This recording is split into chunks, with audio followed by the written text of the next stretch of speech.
नवरात्रीच्या निमित्ताने आज मी तुम्हाला वेगळी एक कडकण्याची रेसिपी करून दाखवणार आहे। आपण पारंपरिक पद्धतीने तर नेहमीच करतो, पण या पद्धतीने जर तुम्ही कडकणी केली तर अगदी खुसखुशीत तोंडात ताकतच ती विरघळणारी अशी कडकणी तयार होईल। आणि याच्यासाठी मी तुम्हाला अचूक प्रमाण सांगणार आहे। कडकणी करण्यासाठी इथे मी पाऊण वाटी गरम दूध घेतलेला आहे। मी आता मोठ्या भांड्यामध्ये हे पाऊण वाटी दूध टाकत आहे। कडकणी करण्यासाठी एक वाटी सेट करायची आहे आणि त्याच मापाने सगळं प्रमाण आपल्याला घ्यायचं आहे, म्हणजे आपली कडकणी बिघडणार नाही। आता इथे मी पाऊण वाटी गरम दूध केलेलं आहे आणि हे बघा अर्धी वाटी मी पिठी साखर घेतलेली आहे। तुम्हाला जर याच्याऐवजी गूळ टाकायचा असेल तरी तुम्ही टाकू शकता, पण इथे साखरेमुळे पुऱ्या खूप छान होतात म्हणून मी इथे साखर घेतलेली आहे। आणि ही साखर याच्यामध्ये मिक्स करून घ्यायची आहे। साखर पूर्ण वितळली आहे आणि याच्यामध्ये आपल्याला अर्धा कप रवा घ्यायचा आहे आणि हा रवा याच्यामध्ये आपल्याला आधीच भिजवून घ्यायचा आहे आणि हा 10 मिनिटं असाच मुरवत ठेवायचा आहे। रवा चांगला भिजवून घेतला की मग आपल्या पुऱ्या सुद्धा त्या कुरकुरीत होतील। तर हीच एक सिक्रेट टिप आहे की पुऱ्या कुरकुरीत होण्यासाठी रवा दुधामध्ये भिजवून ठेवल्यामुळे पुऱ्या एकदम खुसखुशीत आणि कुरकुरीत होतात आणि तोंडात टाकताच विरघळतात। त्याच्यामुळे ही जी ट्रिक आहे ती तुम्ही नक्की करून बघा आणि रवा चांगला याच्यामध्ये आपल्याला भिजवून घ्यायचा आहे।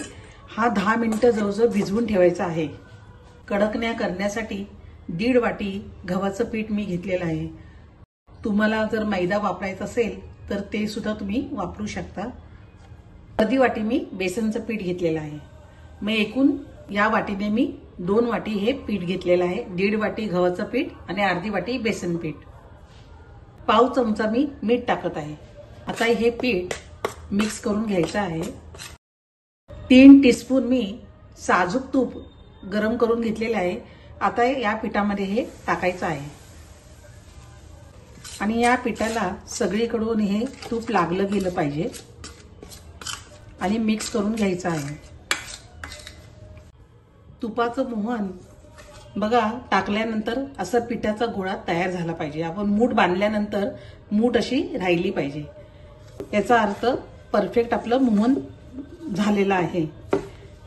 रवा भिजवून 10 मिनिटं झालेली आहेत। हे बघा रवा पण चांगला फुलला गेला आहे। आता हे जे मिश्रण आहे हे या पिठामध्ये टाकायचं आहे। आपल्याला हे पीठ मळून घ्यायचं आहे।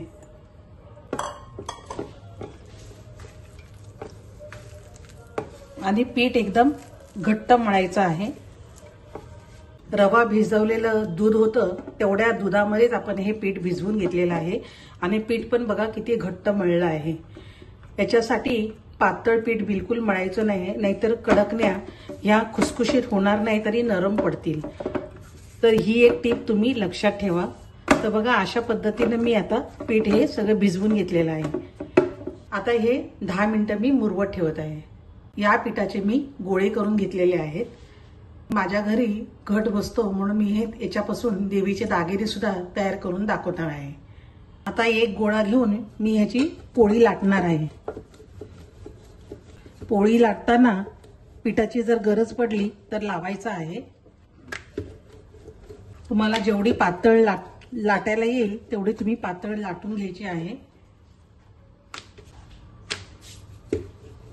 बघा मी किती पातळ लाटून घेतलेली आहे।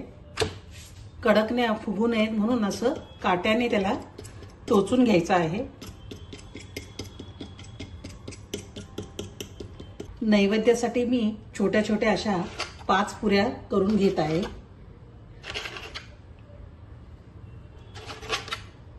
बघा अशा इथे मी खाईचं पान घेतलेलं आहे।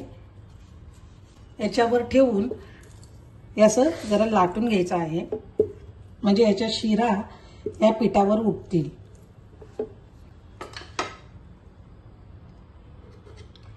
आणि ह्याला बाजूने कट करायचं आहे।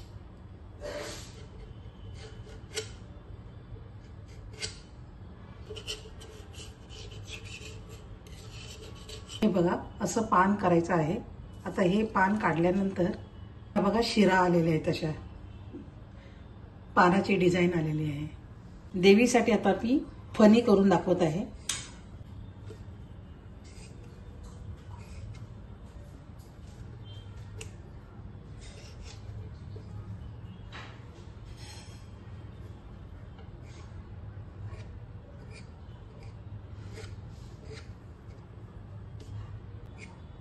अशा प्रकारे फणी करायची आहे.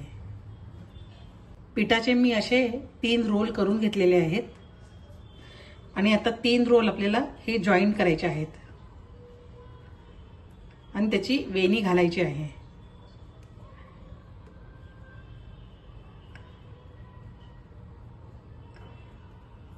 देवीची वेणी तयार आहे.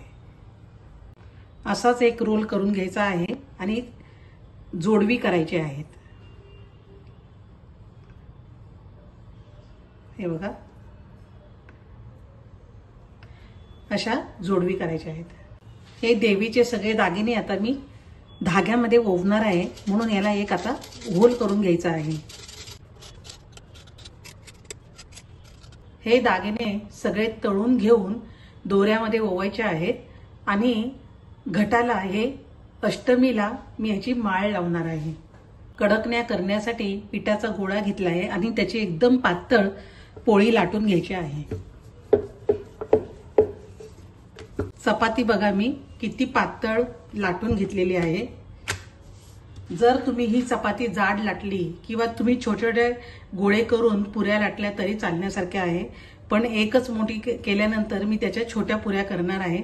तर याच्याला काट्याने आपल्याला असं टोचून घ्यायचं आहे, म्हणजे पुऱ्या फुगणार नाहीत आणि खुसखुशीत होतील. आता बघा मी एक वाटी घेतलेली आहे, त्या वाटीने मी ह्या पुऱ्या करत आहे. तुम्ही छोटे गोळे करून सुद्धा एक एक पुरी लाटून करू शकता. हे बघा किती मी पातळ लाटलेले आहेत.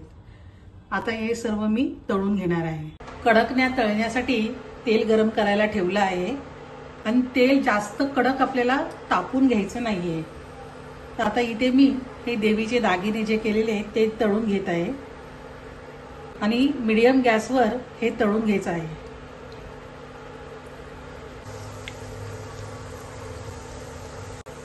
आता हे मी काढून घेत आहे.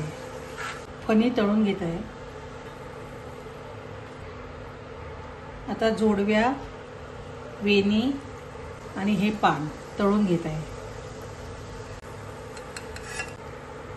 कडकण्या सुद्धा मी आता तळून घेत आहे. मध्यम आचेवरच तळायच्या आहेत. अशा प्रकारे सर्व कडकण्या मी आता तळून घेत आहे. देवीचे दागिने आता याच्यामध्ये ओवून घ्यायचे आहेत. हे बघा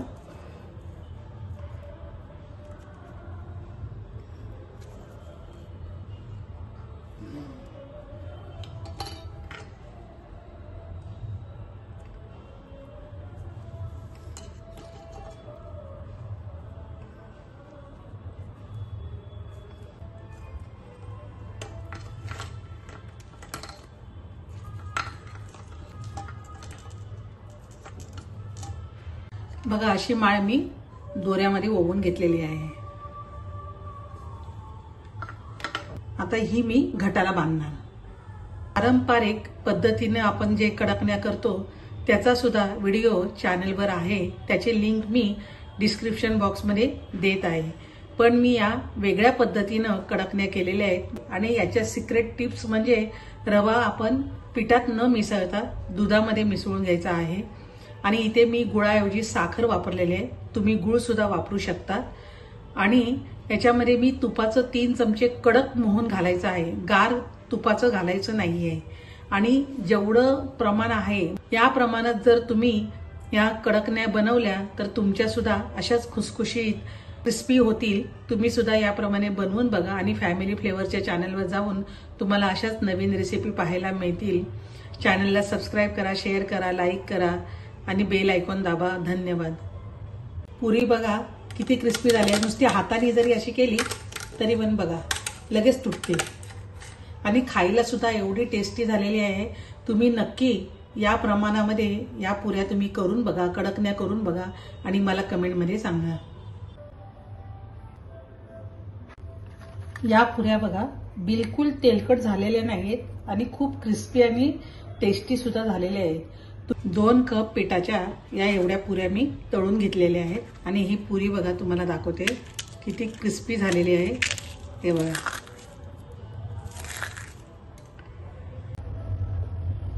आता ही माळ मी घटाला बांधत आहे।